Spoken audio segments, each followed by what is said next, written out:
ว่าเธอเจ้าชู้กับใครไปเรื่อยไม่ใช่ไม่เหนื่อยกับการรอคอยให้เธอเห็นใจแต่ที่ทำเฉยไม่เอ่ยไม่พูดอะไรเพราะถึงยังไงเธอก็เลื่อนก็ไหลอยู่ดีร้องไห้ก็แล้วต่ำก็แล้วเธอยังไปต่อ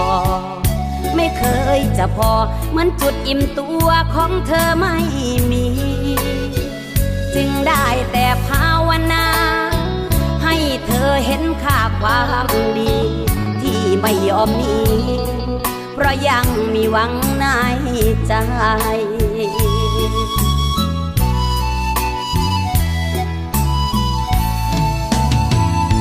เมื่อเธอพอ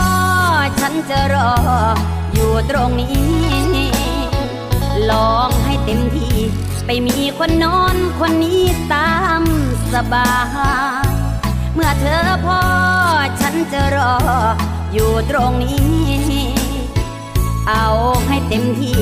รับรองไม่มีฉันไปกวนใจแต่หากมีสักนิดที่เธอฉุกคิดขึ้นได้ให้รู้ว่าหัวใจ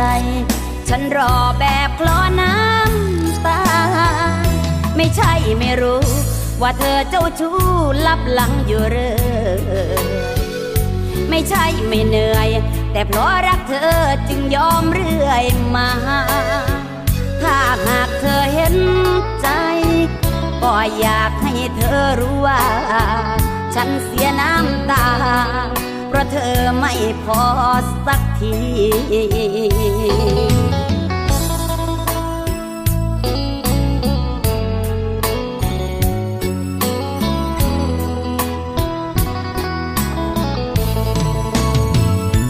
เมื่อเธอพอฉันจะรออยู่ตรงนี้ลองให้เต็มที่ไปมีคนนอนคนนี้ตามสบายเมื่อเธอพอฉันจะรออยู่ตรงนี้เอาให้เต็มที่รับรองไม่มีฉันไปกวนใจแต่หากมีสักนิดที่เธอฉุกคิดขึ้นได้ให้รู้ว่าหัวใจฉันรอแบบคลอน้ำ